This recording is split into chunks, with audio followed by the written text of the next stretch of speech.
गुरु प्यारी साध संगत जी, राधा स्वामी जी। सूरत शब्द मार्ग गुरु ग्रंथ साहिब से है और स्वामी जी महाराज इसका उल्लेख कर रहे हैं। राधा शब्द शामिल किया गया है जिसका अर्थ है आत्मा या आत्मा और स्वामी का अर्थ है स्वामी या भगवान। यह सुनकर मुझे संतोष हुआ। बाबा जी महाराज ने उस दांत को नहीं निकालने का फैसला किया जिसे बख्शने की ज़रूरत थी। मैंने उनके साथ रहने के लिए 10 दिन की छुट्टी ली और इस दौरान उन्होंने मेरी सारी शंकाओं का समाधान किया।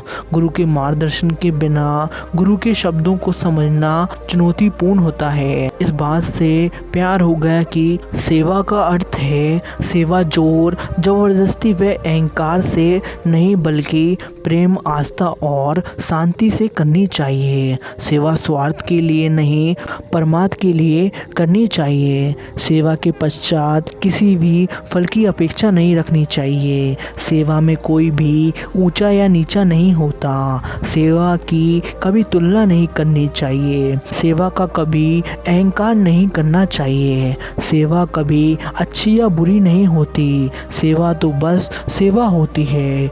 मौका देख के सेवा करने से अच्छा है सेवा करने के मौके ढूंढो। याद रहे, हमें सद्गुरु की सेवा इसलिए बख्शते हैं ताकि हम और बेहतर इंसान बन सकें। हमें भी उस मालिक को दिल में रखते हुए निष्काम स्वार्थ से सेवा करनी चाहिए ताकि मालिक की दया मेहर हम पर बनी रहे। क्यों लेते हैं नामदान? गुरु से आप प्रॉमिस करते हैं कि रेगुलर सिमरन करोगे और बाद में सिमरन करते ही नहीं। संसार की बनावट ही ऐसी है कि यहाँ सुख के साथ दुख भी आते हैं। विपरीत परिस्थितियों का आना जीवन का स्वाभाविक गुण है। जो अच्छी परिस्थिति का चिंतन करते हैं वे बुद्धिमान कहे जाते हैं। उनके सामने कठिनाइयाँ आती हैं तो चुटकी बजाते सामने हल हो जाती हैं, पर जो भविष्य के भय से कांपते रहते हैं वे सुख का आनंद भी नहीं उठा सकते। इसलिए भविष्य में ना जाकर वर्तमान में जिएं, उसका पूर्ण आनंद लें, दुख की कल्पना ही ना करें, सुखद भविष्य की आशा रखें।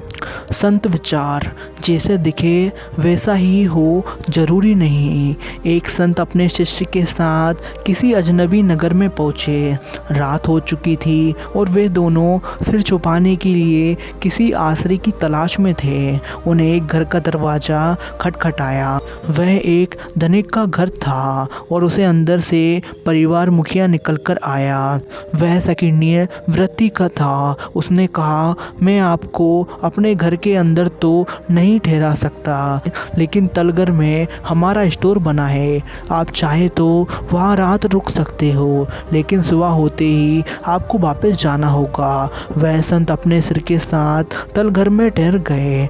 वहाँ के कठोर फर्श पर सोने को वे तैयारी कर रहे थे कि तभी संत को दीवार में एक दरार नजर आई। संत उस दरार के पास पहुँचे और कुछ सोचकर उसे भरने में जुट गए। शिष्य के कारण पूछने पर संत ने कहा, चीज़ हमेशा वैसी नहीं होती जैसी दिखती है। अगली रात वे दोनों एक गरीब किसान के घर आसरा मांगने पहुँचे। किसान और उसकी पत्नी ने प्रेम पूर्वक उसका स्वागत किया। उनके पास जो कुछ भी रूखा सूखा था वह उन्होंने उन दोनों के साथ मिल बांट कर खाया और फिर सोने लगे और अपना बिस्तर दे दिया। किसान और उसकी पत्नी नीचे फर्श पर सो गए। सवेरा होने पर संत व उनके शिष्य ने देखा कि किसान और उसकी पत्नी रो रहे थे क्योंकि उनका बैल खेत में मरा पड़ा था। यह देखकर शिष्य ने संत से कहा, गुरुदेव, आपके पास तो कई रिद्धियाँ सिद्धियाँ हैं,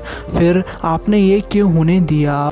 उस धनिक के पास सब कुछ था, फिर भी आपने उसके तलघर की मरम्मत करके उसकी मदद की, जबकि इस गरीब किसान ने कुछ ना होने के बाद भी हमें इतना सम्मान दिया, फिर आपने उसके बैल को मरने दिया। संत फिर बोले, चीज़ें हमेशा वैसी नहीं होती जैसी दिखती हैं। उन्होंने आगे कहा, उस धनिक के तलघर में दरार से मैंने यह देखा कि उस दीवार के पीछे स्वर्ण का भंडार था, क्योंकि उस घर का मालिक बेहद लोभी और कृपण था।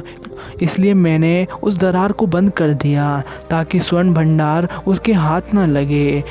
इस किसान के घर में हम इसके बिस्तर पर सोए। रात्रि में इस किसान की पत्नी की मौत लिखी थी और जब यमदूत उसके प्राण हरने आए तो मैंने रोक दिया, क्योंकि वे खाली हाथ नहीं जा सकते। इसलिए मैंने उनसे किसान के बैल के प्राण ले जाने को कहा। ही बैल की एक जूनी ही खत्म हो गई और किसान की पत्नी भी बच गई। अब तुम ही बताओ, मैंने सही किया या गलत? संत महात्माओं से सवाल नहीं, बल्कि उन पर भरोसा करें। भरोसा सिर्फ भजन सिमरन से आएगा। गुरु प्यारी साध संगत जी, आशा करता हूँ ये साखी आप सभी को अच्छी लगी हो तो सभी सत्संगियों भाइयों तक ज़रूर शेयर करें। राधा स्वामी जी।